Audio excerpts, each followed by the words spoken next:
Hello my dear student, welcome back to my YouTube channel. मेरे YouTube channel पर आप लोग का बहुत बहुत स्वागत है। डियर स्टूडेंट, आज की क्लास में हम लोग बीएड सेकेंड सेमेस्टर की आईसीटी एंड एजुकेशनल टेक्नोलॉजी वाले पेपर का अध्ययन करेंगे। और इस क्लास में मैं आप लोगों को मल्टीमीडिया के बारे में, क्लासरूम कम्युनिकेशन के बारे में और कम्युनिकेशन के मॉडल के बारे में तीन चीजों का अध्ययन आज की क्लास में हम लोग को करना है। मल्टीमीडिया का उपयोग क्या शिक्षा के क्षेत्र में किया जा सकता है, मल्टीमीडिया होता क्या है, और फिर संचार के जो मॉडल होते हैं वो क्या होते हैं, और क्लास में किस प्रकार से संचार किया जाता है, यानी क्लासरूम कम्युनिकेशन क्या होता है। इन सब का अध्ययन हम लोग को करना है। तो चलिए आइए एक एक करके इनको देखा जाए कि मल्टीमीडिया क्या है, संचार के मॉडल क्या है और कक्षा संचार क्या है। हाँ देखिए, आज हम लोग को सबसे पहले क्या पढ़ना है, मल्टीमीडिया। मल्टीमीडिया के देखिए नाम से ही आपको पता चल रहा है कि ये दो शब्दों का क्या है, combination. Multi plus media. Multi का मतलब होता है एक से अधिक और मीडिया का मतलब होता है माध्यम। तो देखिए इसका अर्थ देख लीजिए, मल्टीमीडिया का अर्थ, मीनिंग ऑफ मल्टीमीडिया। मल्टीमीडिया दो शब्दों से मिलकर बना है, जिसमें पहला शब्द है मल्टी, जिसका अर्थ होता है अनेक या कई, और दूसरा शब्द है मीडिया। मीडिया का मतलब होता है माध्यम या संसाधन। अर्थात इसका अर्थ क्या हो गया कि विभिन्न मीडिया संसाधनों का संयोजन, जिनका उपयोग सूचना के प्रस्तुतिकरण, संचार और शिक्षण के लिए किया जाता है। यानी इसमें विभिन्न प्रकार के संसाधनों का, साधनों का उपयोग एक साथ किया जाता है, जिससे किसी भी चीज को प्रस्तुत करने में वो आकर्षक हो, प्रभावी हो और शिक्षक के द्वारा कक्षा में बच्चों को बेहतर तरीके से शिक्षण कराने के लिए उपयोगी। देखिए इसमें पाठ, टेक्स्ट, ध्वनि, ऑडियो, चित्र, इमेजेस, वीडियो, एनिमेशन आदि का समावेश होता है। यानी इसमें एक ही साथ लिखा हुआ रहेगा, उसमें आवाज रहेगी, उसमें विभिन्न प्रकार के चित्र रहेंगे, वीडियो के रूप में चलता हुआ रहेगा, और उसमें विभिन्न प्रकार के एनिमेशन, कार्टून का भी उपयोग किया जाता है। इसका अच्छा उदाहरण आप लोग देखते होंगे कि जो एनसीईआरटी की किताबें आती हैं उसमें जो चीजें देखिए छपी रहती हैं, वो भी एक प्रकार के मल्टीमीडिया का ही उपयोग किया गया है। उसमें कलरफुल पेज रहते हैं, विभिन्न प्रकार के कार्टून बनाए गए रहते हैं, इमेजेस बनाई गई रहती हैं। बस उसमें दो चीजों की कमी रहती है कि उसमें वीडियो और ऑडियो नहीं रहता है, बाकी चीजें, बाकी मीडिया उसमें मिले रहते हैं। तो देखिए मल्टीमीडिया की परिभाषा, डेफिनेशन ऑफ मल्टीमीडिया।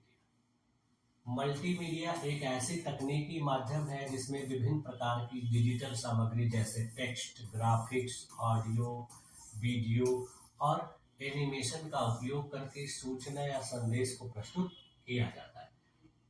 विज्ञान और प्रौद्योगिकी की दृष्टि से इसको देखिए कैसे परिभाषित किया गया है। मल्टीमीडिया एक संवादात्मक प्रणाली है जो सूचना के विभिन्न प्रारूपों को एक साथ जोड़कर उपयोगकर्ता को समृद्ध अनुभव प्रदान करती है। यानी इसमें विभिन्न प्रकार के प्रारूपों को, माध्यमों को एक साथ जोड़ दिया जाता है और उपयोगकर्ता को समृद्ध अनुभव, बेहतर अनुभव प्रदान किया जाता है। तो इसका उपयोग देखिए शिक्षा के क्षेत्र में तो होता ही होता है, इसके अलावा बहुत से ऐसे क्षेत्र हैं जहाँ पर इसका उपयोग किया जाता है।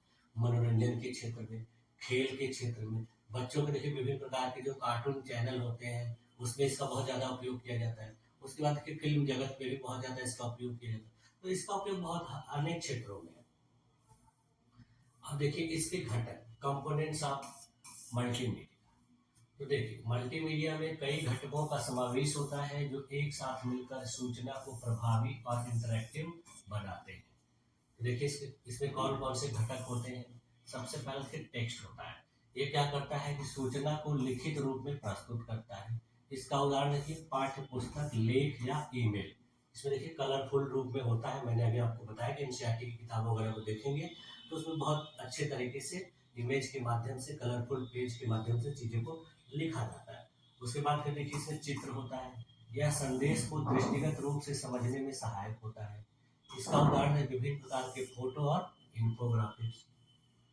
इसके बाद देखिए ऑडियो होता है। ऑडियो में ध्वनि और संगीत का उपयोग किया जाता है। इसका उदाहरण देखिए पॉडकास्ट, भाषण, साउंड इफेक्ट्स। अगला कंपोनेंट है देखिए वीडियो। यह गतिशील दृश्य और ध्वनि का संयोजन होता है। इसका उदाहरण देखिए, विभिन्न प्रकार की फिल्में, ट्यूटोरियल और डॉक्यूमेंट्री वीडियो होती हैं। फिर उसके बाद देखिए पांचवा घटक है एनिमेशन। इसमें देखिए चित्रों या ग्राफिक्स का गतिशील रूप होता है यह। इसके द्वारा देखिए cartoon, 3D model, animated video बनाई जाती है। छठवां कंपोनेंट होता है इसका हाइपरलिंक, यानी इससे एक पृष्ठ को दूसरे पृष्ठ से जोड़ा जाता है। इसका उदाहरण देखिए, विभिन्न प्रकार की वेबसाइट और वेब पेज का जो लिंक होता है उसमें भी इसका उपयोग किया जाता है। तो इतने इसके ढेर सारे जो है कंपोनेंट है, घटक। अब देखिए मल्टीमीडिया के प्रकार, टाइप्स ऑफ मल्टीमीडिया।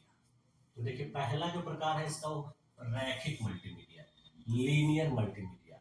ये क्या होता है कि जब उपयोगकर्ता सीधे अनुक्रम में सामग्री देखता है और इसमें कोई इंटरेक्शन की आवश्यकता नहीं होती है, तो इसे रैखिक मल्टीमीडिया कहते हैं। जैसे उदाहरण के लिए देखिए, विभिन्न प्रकार की मूवी या फिल्में, विभिन्न प्रकार की वीडियो, टीवी शो या एनिमेशन फिल्म। गैर रैखिक मल्टीमीडिया यानी नॉन लीनियर मल्टीमीडिया क्या होता है कि जब उपयोगकर्ता सामग्री के साथ इंटरेक्ट कर सकता है और अपने अनुसार नेविगेट कर सकता है, तो इसे गैर रैखिक मल्टीमीडिया कहते हैं। इसका उदाहरण देखिए, विभिन्न प्रकार की वेबसाइट, विभिन्न प्रकार की video game, e learning platform. यानी ये जो होता है रैखिक मल्टीमीडिया, इसमें क्या होता है कि देखने वाला अपने अनुसार उसमें बदलाव नहीं कर सकता है, उसको फास्ट या स्लो नहीं कर सकता है। तो लेकिन ये और उसमें किसी भी प्रकार का अपने से कुछ जोड़ नहीं सकता है, कि कुछ बात नहीं कर सकता है, कुछ कमेंट नहीं कर सकता है। लेकिन यहाँ पर क्या होता है, यहाँ पर अपने अनुसार इसमें बदलाव कर सकता है, इसमें कुछ न कुछ अपना भी ऐड कर सकता है, कमेंट कर सकता है। तो ये चीजें जो होती हैं ये गैर रैखिक मल्टीमीडिया का। देखिए मल्टीमीडिया के उदाहरण, एग्जाम्पल्स ऑफ मल्टीमीडिया। देखिए पहला है शैक्षणिक मल्टीमीडिया, एजुकेशनल मल्टीमीडिया। शिक्षा में ऑडियो, वीडियो, एनिमेशन और इंटरेक्टिव सिमुलेशन का जब उपयोग किया जाता है तो वह शैक्षिक मल्टीमीडिया कहा जाता है। इसका उदाहरण देखिए, स्वयं, बायजू, खान एकेडमी जैसे ऑनलाइन जो शिक्षण प्लेटफॉर्म है वो इसके अंतर्गत आते हैं। इसके पहले आप लोगों ने क्लासेस में सब चीज़ों को पढ़ लिया है। ये एजुकेशनल वेबसाइट है। इसके अलावा देखिए विभिन्न प्रकार के एनिमेटेड शैक्षिक वीडियो और वर्चुअल लैब भी जो है इसी के अंतर्गत आते हैं। दूसरा मल्टीमीडिया का प्रकार है व्यावसायिक मल्टीमीडिया, बिजनेस मल्टीमीडिया। इसमें देखिए क्या होता है कि यह व्यावसायिक प्रस्तुतियों और विपणन के लिए वीडियो और ग्राफिक्स का उपयोग इसमें किया जाता है। उदाहरण के लिए देखिए, power point presentation, promotional video और विभिन्न प्रकार के एडवर्टीजमेंट या विज्ञापन इसके अंतर्गत आते हैं। इसके बाद देखिए तीसरा होता है मनोरंजन मल्टीमीडिया, यानी इंटरटेनमेंट मल्टीमीडिया। इसमें फिल्मों, वीडियो गेम्स और संगीत में मल्टीमीडिया का उपयोग किया जाता है। इसका उदाहरण देखिए, video games, PUBG game, call of duty, विभिन्न प्रकार की फिल्में और वेब सीरीज जैसे नेटफ्लिक्स, यूट्यूब, ये सब जो है मनोरंजन मल्टीमीडिया के अंतर्गत आते हैं। चौथा है इंटरनेट और वेब मल्टीमीडिया। इसमें विभिन्न प्रकार की वेबसाइटों और वेब पेजों में हाइपरलिंक, ग्राफिक्स, ऑडियो और वीडियो का संयोजन होता है। इसके उदाहरण देखिए, विभिन्न प्रकार की वेबसाइटें जैसे विकिपीडिया, यूट्यूब, अमेजॉन। इसके अलावा देखिए विभिन्न प्रकार के वेबिनार और लाइव स्ट्रीमिंग।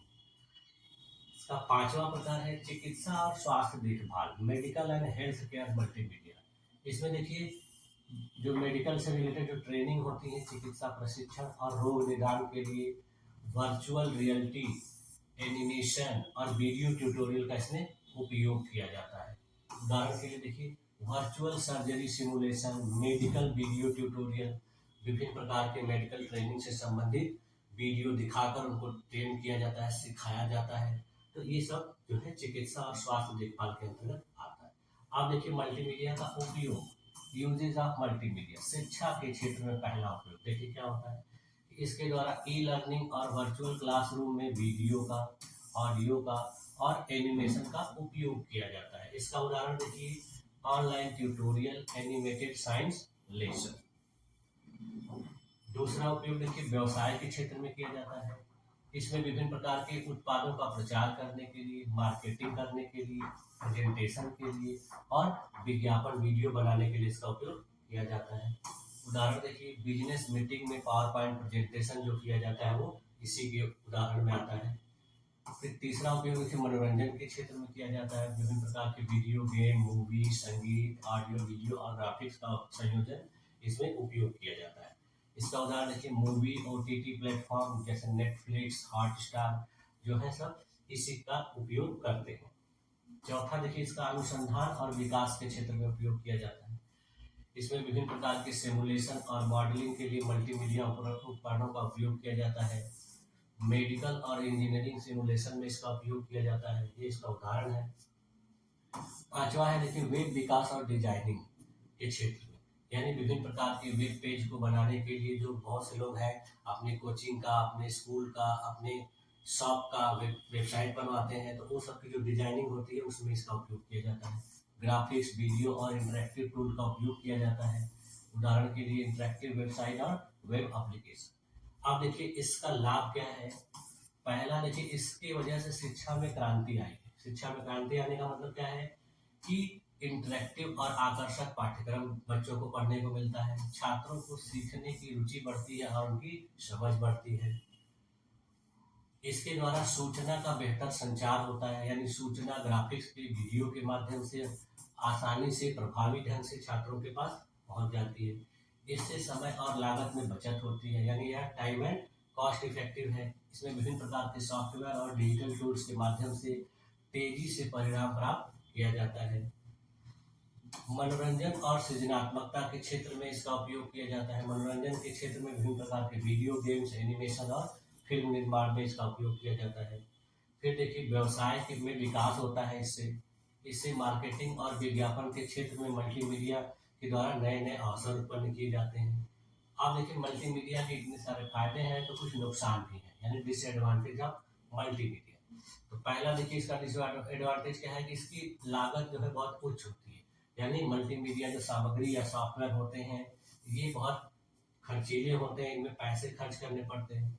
इसमें दूसरी समस्या तकनीकी समस्याएं आती हैं, यानी नेटवर्क और हार्डवेयर में आने वाली समस्याएं इसके द्वारा कार्य में बाधा डाल सकती हैं। कभी नेटवर्क नहीं रहेगा, कभी किसी हार्डवेयर में खराबी हो जाएगी तो आपका काम बाधित होगा। इसमें लर्निंग कर्व की समस्या होती है, यानी मल्टीमीडिया सॉफ्टवेयर का सही उपयोग करने में समय और प्रशिक्षण की आवश्यकता होती है, यानी इसको उपयोग करने के लिए आपके पास ट्रेनिंग होनी चाहिए, आपको सीखा हुआ होना चाहिए और आपके पास समय होना चाहिए, तब जाके आप इसका उपयोग कर पाएंगे। अब देखिए, विभिन्न प्रकार के मल्टीमीडिया सॉफ्टवेयर भी आते हैं, उनके उदाहरण देख लीजिए। जैसे देखिए, एडोब फोटोशॉप आता है, लगभग सभी लोगों के लैपटॉप और कंप्यूटर में ये सॉफ्टवेयर होता है। इसका काम क्या होता है, ग्राफिक्स और इमेज की एडिटिंग करने के लिए किया जाता है। इसका ज़्यादातर उपयोग आप लोग देखेंगे जो फोटोशॉप करने वाले, यानी फोटोग्राफी करने वाले होते हैं, स्टूडियो वाले होते हैं, जहाँ आप लोग फोटो वगैरह बनवाने जाते हैं, वो लोग बहुत ज़्यादा उपयोग करते हैं। इसके बाद देखिए, माइक्रोसॉफ्ट पावर पॉइंट है, इसके द्वारा विभिन्न प्रकार का प्रेजेंटेशन और स्लाइड शो बनाया जाता है। एडोब प्रीमियर प्रो है, इससे वीडियो एडिटिंग और मूवी का निर्माण किया जाता है। ऑटोडेस्क माया है, इससे 3D मॉडलिंग और एनिमेशन का काम किया जाता है। उसके बाद ऑडेसिटी है, इससे ऑडियो रिकॉर्डिंग और उसका संपादन किया जाता है।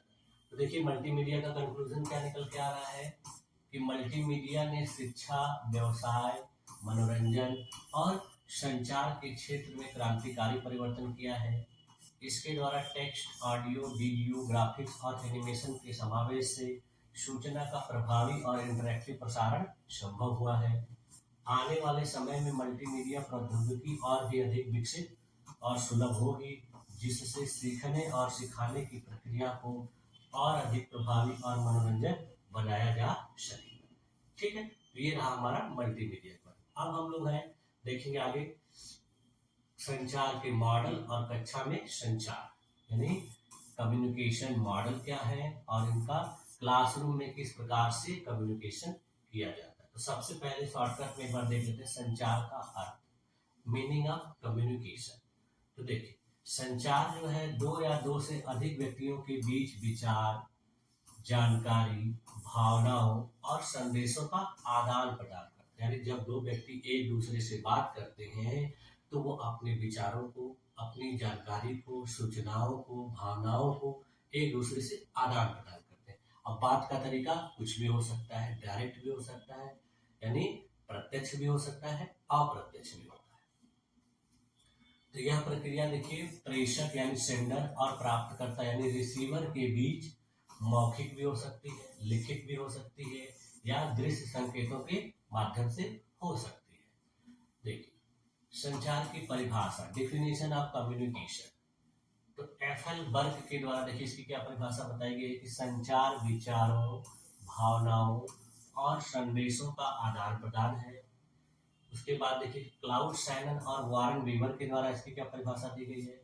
इन्होंने कहा है कि संचार सूचना के आदान प्रदान की एक प्रक्रिया है जिसमें संदेश को प्रेषित, प्राप्त और समझा जाता है। अब देखिए संचार के कुछ घटक हैं, प्रमुख घटक क्या क्या है, एलिमेंट्स ऑफ कम्युनिकेशन। तो सबसे पहला देखिए इसमें प्रेषक होना चाहिए, यानी संदेश को भेजने वाला होना चाहिए, जो संदेश को भेजता है। इसके बाद फिर देखिए इसमें संदेश होना चाहिए, भेजने वाले व्यक्ति के अलावा इसमें संदेश, कोई मैसेज होना चाहिए। और मैसेज देखिए क्या या तो सूचना हो सकती है, कोई विचार हो सकता है जो भेजी जाती है। फिर इसका कोई माध्यम होगा, वो किस माध्यम से भेजा जा रहा है, बोला जा रहा है कि लिखित रूप में भेजा जा रहा है कि कैसे भेजा जा रहा है। देखिए मीडियम यानी संदेश को पहुंचाने का तरीका, जैसे मौखिक, लिखित या दृश्य रूप में। उसके बाद फिर देखिए प्राप्तकर्ता होना चाहिए, मैसेज को रिसीव करने वाला होना चाहिए। फिर उसके बाद रिसीव करने के बाद प्रतिक्रिया होनी चाहिए, यानी मैसेज किसी को मिला, किसी को कोई बात बताई गई तो उसने क्या जवाब दिया, उसने क्या प्रतिक्रिया दी। तो प्राप्तकर्ता द्वारा संदेश पर दी गई प्रतिक्रिया होनी चाहिए। और इसमें बीच में शोर आता है, नॉइज, जो संचार में बाधा उत्पन्न करने वाले तत्व होते हैं, यानी किसी व्यक्ति की बात करते समय बीच में जो रुकावटें आती हैं उन्हीं को शोर या नॉइज कहा जाता है। अब देखिए संचार के मॉडल को देख लेते हैं कि करते हैं। मॉडल ऑफ कम्युनिकेशन देखिए पहला है रैखिक मॉडल, लीनियर मॉडल। रैखिक मॉडल में देखिए क्या होता है कि संचार एक तरफा प्रक्रिया के माध्यम से चलता है, यानी इसमें प्रेषक से प्राप्तकर्ता तक संदेश जाता है लेकिन प्रतिक्रिया का अभाव होता है। इस प्रकार का संचार आप लोग देखते होंगे कि जब आप किसी अपने फ्रेंड को कोई मैसेज करते हैं तो वो आपको रिप्लाई न करे, जवाब न दे, केवल आपके मैसेज को पढ़ के रह जाए, तो उस प्रकार का यही होता है रैखिक मॉडल। देखिए इसको सैनन और वीवर मॉडल भी कहा जाता है। इसमें देखिए गणितीय संचार मॉडल के नाम से भी इसको कहा जाता है। इसमें संचार की प्रक्रिया सूचना संदेश से संदेश प्रेषण, चैनल और डिकोडर के माध्यम से प्राप्तकर्ता तक पहुंचती है। इसके देखिए क्या क्या कंपोनेंट होते हैं। इसमें सूचना का स्रोत होता है, यानी जो संदेश उत्पन्न करता है। इसमें इनकोडर होता है जो संदेश को संकेतों में बदलता है। बहुत से लोग देखिए बहुत से मैसेज भेजते हैं तो उनमें कोडिंग का उपयोग करते हैं, यानी साफ साफ नहीं लिखते हैं कि सबको समझ में ना आए, मतलब जो व्यक्ति अगर जिसको भेज रहा है केवल उसी को समझ में आएगा, बाकी दूसरे लोगों को समझ में नहीं आएगा। इसके लिए फिर चैनल होना चाहिए, किसी माध्यम से, किस माध्यम से वो मैसेज को भेज रहा है। उसके बाद फिर डिकोडर होना चाहिए, यानी इस कोडिंग को समझने वाला कि वो कोड का मतलब क्या होता है। फिर प्राप्तकर्ता संदेश को ग्रहण करता है, और बीच में शोर या नॉइज है जो संचार में बाधा करते हैं। इतने कंपोनेंट्स इस मॉडल के अंतर्गत होते हैं। इसका उदाहरण देखिए रेडियो प्रसारण या टीवी का विज्ञापन। दूसरा मॉडल देखिए है इंटरेक्टिव मॉडल। इसमें देखिए क्या होता है कि इस प्रकार के मॉडल में संचार दो तरफा प्रक्रिया के माध्यम से होता है जिसमें प्रतिक्रिया भी शामिल होती है। यानी उसमें क्या था कि मैसेज केवल भेज दिया गया, मैसेज प्राप्त करने वाले ने उसको देख लिया, पढ़ लिया, बस, उसने कोई जवाब नहीं दिया। इसमें क्या होता है कि आप देखने के बाद, पढ़ने के बाद जवाब भी देंगे।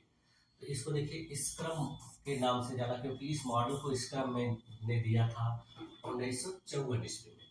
तो देखिए इसमें संपर्क का क्षेत्र यानी फील्ड ऑफ एक्सपीरियंस, प्रेषक और प्राप्तकर्ता दोनों के बीच साझा ज्ञान और अनुभव को दर्शाता है। इसमें देखिए प्रतिक्रिया संचार को और अधिक प्रभावी बनाती है। इसके देखिए कंपोनेंट क्या क्या है। इसमें स्रोत यानी संदेश भेजने वाला, उत्पन्न करने वाला होता है। इन कोडिंग होती है, यानी संदेश को संकेतों में बदला जाता है। फिर डिकोडिंग होती है, जब रिसीवर के पास मैसेज पहुंचता है तो वो मैसेज को डिकोड करके उसका अर्थ निकालता है और फिर बाद में भेजने वाले को रिप्लाई या फीडबैक देता है। इसका उदाहरण देखिए, शिक्षक और छात्र के बीच कक्षा में जब प्रश्नोत्तर सत्र का आयोजित किया जाता है, क्वेश्चन आंसर सेशन का आयोजन किया जाता है, तो इस प्रकार के मॉडल का उपयोग किया जाता है। या फिर आप लोग कभी लाइव क्लास करते हैं तो उसमें टीचर्स को स्टूडेंट कमेंट करते हैं और टीचर्स उसका रिप्लाई करते हैं। अगला है देखिए अंतःक्रियात्मक मॉडल यानी ट्रांजेक्शनल मॉडल। इस प्रकार के मॉडल में देखिए संचार एक सतत प्रक्रिया के रूप में होता है जिसमें प्रेषक और प्राप्तकर्ता दोनों ही संदेश भेजने और प्राप्त करने का कार्य करते हैं। इसमें क्या होता है कि प्रेषक भी यानी भेजने वाला भी उसको कुछ मैसेज भेजता है और रिसीव करने वाला भी उस व्यक्ति को अपने तरफ से कुछ भेजता है। इसको देखिए बार्लोन मॉडल के नाम से जाना जाता है। इसको 1970 ईस्वी में डेवलप किया गया था। इसमें प्रेषक और प्राप्तकर्ता दोनों समानांतर रूप से संदेश भेजते हैं और प्राप्त करते हैं, यानी एक बार वो भेजेगा तो एक बार वो भेजेगा, दोनों लोग आदान प्रदान करते हैं समानांतर रूप से। इसमें देखिए प्रतिक्रिया, फीडबैक, शोर, नॉइज और संदर्भ कॉन्टेक्स्ट का विशेष ध्यान रखा जाता है, यानी इसमें प्रतिक्रिया का महत्व होता है। इसमें अगर कोई बाधा आ रही, शोर आ रहा है तो उसका भी महत्व होता है। और जो बात होती है किसी न किसी संदर्भ में होती है, बिना मतलब के नहीं होती है। इसके देखिए कंपोनेंट क्या क्या होते हैं। इसमें देखिए एक स्रोत होना चाहिए यानी संदेश भेजने वाला, संदेश का माध्यम होना चाहिए चैनल जिससे संदेश को भेजा जा रहा है। तीसरा कंटेंट कंपोनेंट होना चाहिए रिसीवर संदेश को ग्रहण करने वाला। चौथा इसमें प्रतिक्रिया मिलनी चाहिए, तत्काल प्रतिक्रिया जैसे भेजा गया तुरंत रिप्लाई आना चाहिए। और इसका कोई संदर्भ होना चाहिए यानी स्थिति और वातावरण जहाँ संचार हो रहा है। इसका उदाहरण देखिए, टेलीफोन पे जब बातचीत की जाती है या वीडियो कॉन्फ्रेंस के माध्यम से जब कोई काम कराया जाता है तो वहाँ देखिए क्या होता है, वीडियो कॉन्फ्रेंसिंग जब होती है तो बहुत से लोग सामने बैठे रहते हैं और वो वीडियो कॉन्फ्रेंसिंग के माध्यम से जिस व्यक्ति के द्वारा संबोधन किया जाता है उससे वो बात करते हैं। वो प्रत्यक्ष रूप से उनके सामने नहीं होता है लेकिन फिर भी वो उससे अपनी पूरी बातें करते हैं। उसी प्रकार देखिए टेलीफोन पे जब हम किसी से बात करते हैं तो हम किसी न किसी संदर्भ में बात करते हैं और जब हम बोलते हैं तो वो व्यक्ति भी बोलता है। अब देखिए अगला है कक्षा में संचार, क्लासरूम कम्युनिकेशन। कक्षा में संचार का मतलब क्या हो गया कि जब क्लास में टीचर्स बच्चों को पढ़ाते हैं तो जो सूचनाओं का आदान प्रदान होता है वो सब इसी के अंतर्गत आता है। देखिए कक्षा में संचार का अर्थ है शिक्षक और छात्रों के बीच विचारों, सूचनाओं और ज्ञान का आदान प्रदान। यह प्रशिक्षण, शिक्षण और सीखने की प्रक्रिया में महत्वपूर्ण भूमिका निभाता है, यानी इसका उपयोग क्लास में बच्चों को पढ़ाने के लिए, किसी ट्रेनिंग इंस्टीट्यूट में लोगों को ट्रेन करने के लिए इसका उपयोग किया जाता है। देखिए कक्षा में संचार का प्रकार कितने प्रकार का होता है। तो देखिए पहला क्या होता है, मौखिक संचार, वर्बल कम्युनिकेशन। मौखिक रूप में शब्दों, भाषण और वार्ता के माध्यम से संचार किया जाता है। इसका उदाहरण देखिए, टीचर द्वारा जब क्लास में व्याख्यान यानी लेक्चर दिया जाता है, ये उसका उदाहरण है। छात्रों के द्वारा प्रश्न पूछा जाता है और फिर उत्तर दिया जाता है। टीचर्स स्टूडेंट से पूछते हैं, स्टूडेंट को कोई डाउट रहता है तो वो टीचर से पूछते हैं। दूसरा है देखिए लिखित संचार, रिटेन कम्युनिकेशन। लिखित शब्दों, नोट्स, असाइनमेंट और परीक्षा पत्रों के माध्यम से विचारों का आदान प्रदान किया जाता है।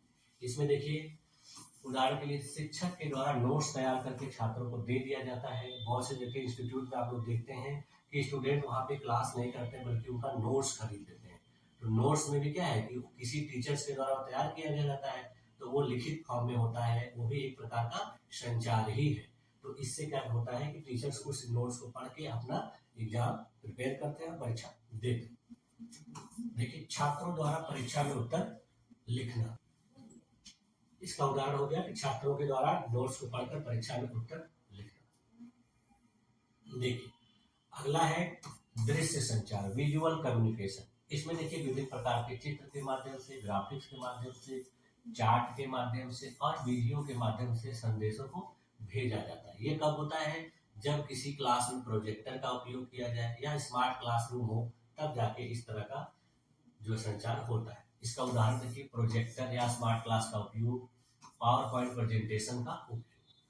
अगला है देखिए गैर मौखिक संचार यानी नॉन वर्बल कम्युनिकेशन। इसमें देखिए क्या होता है कि विभिन्न प्रकार की शारीरिक हाव भाव, संकेत, मुद्राएं और बॉडी लैंग्वेज के माध्यम से संचार होता है। यानी इसमें व्यक्ति टीचर्स के द्वारा कुछ कहा नहीं जाता या बच्चों के द्वारा कुछ कहा नहीं जाता, लेकिन उनके हाव भाव एक्टिविटी से संचार होता है।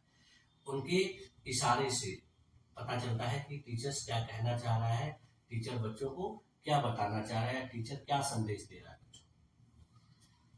उदाहरण के लिए देखिए, शिक्षक के द्वारा आंखों से संकेत देना, इशारों से, उंगली से, हाथ से, तो ये सब चीजें क्या होती हैं, गैर मौखिक बातें। छात्रों द्वारा सिर हिलाकर सहमति देना, यानी कोई बोल नहीं रहा है बल्कि केवल सिर हिला के जवाब दे रहा है, तो वो भी इसी के अंतर्गत आता है। अब देखिए, कक्षा में संचार के भी मॉडल होते हैं। तो कक्षा में संचार के कौन कौन से मॉडल है, देखिए पहला है प्रत्यक्ष संचार मॉडल, डायरेक्ट कम्युनिकेशन मॉडल। ये क्या होता है कि शिक्षक और छात्रों के बीच जब सीधे संवाद होता है और सूचनाओं का आदान प्रदान होता है, तब वह इसके अंतर्गत आता है।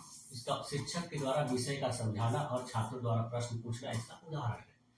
दूसरा देखिए मॉडल है संवादात्मक मॉडल यानी इंटरेक्टिव कम्युनिकेशन मॉडल। इसमें क्या होता है, शिक्षक और छात्रों के बीच प्रश्न उत्तर और चर्चा आधारित संचार होता है। यानी इसमें स्टूडेंट और टीचर एक दूसरे के साथ क्वेश्चन आंसर करते हैं और फिर किसी टॉपिक पर आपस में विचार करते हैं, एक दूसरे के साथ जो है चर्चा करते हैं।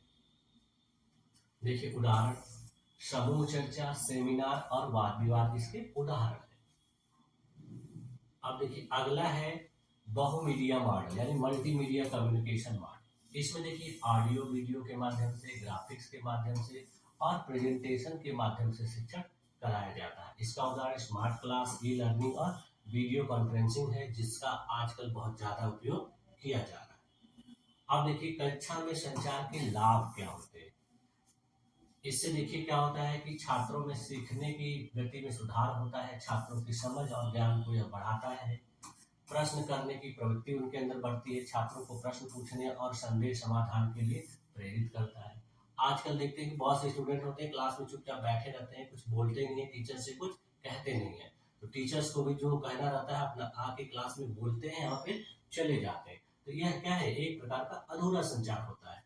इससे देखिए अंतर संबंधों में वृद्धि होती है, शिक्षक और छात्रों के बीच सकारात्मक संबंध बनते हैं और इसके दोनों लोगों को फायदा होता है। फायदा क्या होता है कि टीचर्स को अपनी चीजों को बताने में, समझाने में बहुत आसानी होती है और बच्चों को भी टीचर से कुछ भी पूछने में हिचकिचाहट नहीं होती है। वो जैसे ही कोई डाउट होता है वो तुरंत टीचर से पूछता है। इससे देखिए बच्चों के आत्मविश्वास में वृद्धि होती है, छात्रों को आत्म अभिव्यक्ति और विचार विमर्श का आत्मविश्वास मिलता है। इससे देखिए सीखने में सहभागिता होती है, सक्रिय भागीदारी और संवाद आधारित शिक्षा को प्रोत्साहन किया जाता है। अब देखिए कक्षा में जो संचार होता है उसकी क्या चुनौतियां हैं, उससे कुछ देखिए कक्षा में संचार फायदेमंद है, अच्छा है, लेकिन इसमें चुनौतियां भी होती है। चुनौतियां में क्या है, जैसे शोर और व्यवधान। जब कोई टीचर क्लास में पढ़ाता है तो अगल बगल किसी प्रकार की शोर हो रही है, कोई ऐसी एक्टिविटी हो रही है जिससे क्लास में डिस्टर्बेंस उत्पन्न हो रही है, तो ये इसके अंतर्गत। जैसे देखिए बाहरी शोर या अव्यवस्था के कारण ध्यान भंग होना। दूसरा देखिए तकनीकी समस्या, अगर क्लास में टेक्निकल माध्यम से भी बोर्ड या प्रोजेक्टर के माध्यम से पढ़ाया जा रहा है, स्मार्ट बोर्ड के माध्यम से पढ़ाया जा रहा है, तो उसमें अगर कोई खराबी आ गई, कोई प्रॉब्लम आ गई, तो उसकी वजह से देखिए इसमें समस्या, बाधा आ सकती है। उसके अलावा देखिए सांस्कृतिक विविधताओं की वजह से बाधा आती है। कभी कभी क्लास में क्या होता है कि विभिन्न भाषा के लोग बैठे रहते हैं बच्चे, या फिर कोई सांस्कृतिक व्यवधान आ जाता है, कोई त्योहार या कुछ ऐसा होता है जिसकी वजह से बगल में लोग पूजा पाठ करते हैं, डीजे बजाते हैं, गाने बजाते हैं, तो उसकी वजह से भी क्लास में डिस्टर्बेंस आती है। चौथा प्रॉब्लम है प्रतिक्रिया की कमी। कभी कभी क्या होता है, कभी कभी क्या ज्यादातर होता है, आजकल देखने को मिलता है ग्रामीण क्षेत्र के विद्यालयों में, कि टीचर्स बच्चों को बहुत कुछ बता देते हैं लेकिन छात्रों की तरफ से कोई फीडबैक नहीं दिया जाता है। तो यह भी एक प्रकार की क्या है, बाधा ही है। अब देखिए इसका कंक्लूजन क्या निकल के आ रहा है कि ये संचार के जो विभिन्न मॉडल हैं शिक्षण प्रक्रिया को सार्थक और प्रभावी बनाते हैं। इससे कक्षा में संचार मौखिक, लिखित, दृश्य और गैर मौखिक रूपों में होता है, जो शिक्षा की गुणवत्ता को बढ़ाता है। शिक्षक और छात्रों के बीच प्रभावी संचार से सीखने का वातावरण अधिक इंटरेक्टिव बनता है, ज्ञानवर्धक बनता है और उपयोगी बनता है। भविष्य में तकनीक और मल्टीमीडिया के उपयोग से कक्षा में संचार के नए आयाम जुड़ते रहे। ठीक है, तो इस प्रकार से देखिए आप लोगों ने सबसे पहले मल्टीमीडिया के बारे में देखा, फिर कम्युनिकेशन मॉडल के बारे में देखा और लास्ट में क्लासरूम कम्युनिकेशन के बारे में। तो इन तीनों का आपके पेपर में सिलेबस में अध्ययन करना दिया गया है, तो इसलिए आपको कराया गया। देखिए ये सारी चीजें आप लोगों को क्यों बताई जा रही है, क्यों सिखाई जा रही है, क्योंकि आप एक टीचर बनने जा रहे हैं और बीएड के जो स्टूडेंट होते हैं वो क्लास 6 से ऊपर के बच्चों को पढ़ाते हैं। तो क्लास 6 से ऊपर के जो बच्चे होते हैं उनकी सोचने समझने की जो एबिलिटी होती है वो थोड़ी अच्छी होती है। तो उन बच्चों को जब आप बेहतर तरीके से नहीं पढ़ाएंगे, नहीं समझाएंगे, उनके डाउट्स को क्लियर नहीं करेंगे, तो आपकी टीचिंग अधूरी रह जाएगी, आपको भी संतुष्टि नहीं मिलेगी और बच्चों को भी नहीं। अब बच्चों को संतुष्टि तो नहीं मिलेगी लेकिन उनका भविष्य जो है खराब होगा, वो नई चीजें सीखेंगे नहीं, उनके अंदर किसी भी प्रकार का कौशल नहीं विकसित होगा। तो इसीलिए ये सब चीजें आप लोग को पढ़ाई जाए कि आप इन सब चीजों को अच्छी तरीके से जान लीजिए और फिर जब आप टीचर बने तो अपने स्कूल में, अपने क्लास में इन सब चीजों का बेहतर तरीके से उपयोग करें। ठीक है, तो ये सारी चीजें देखिए यहीं तक आज रखते हैं और अब इसके आगे की चीजें हम लोग नेक्स्ट क्लास में पढ़ेंगे। अभी आपका इस पेपर में बहुत कुछ बचा हुआ है, अभी तो इसका एक पार्ट हुआ है, अभी 3 पार्ट अभी बचे हुए हैं। इसमें कहा जाए कि आपका 100% में से अभी 25-30% हुआ है इस पेपर का, क्योंकि ये पेपर का सिलेबस बहुत बड़ा है। तो इसमें अभी हम लोग को बहुत कुछ पढ़ना है। आज की क्लास में देखिए मैंने आप लोगों को अपने तरीके से विभिन्न प्रकार के उदाहरणों के माध्यम से समझाने का प्रयास किया और मुझे उम्मीद है कि आप लोगों को ये सारी चीजें समझ में भी आई होगी। तो आप लोगों ने अपने आप को इतनी देर तक मेरी इस क्लास में बनाए रखा, इसके लिए आप लोग का बहुत बहुत धन्यवाद। मिलते हैं नेक्स्ट क्लास में।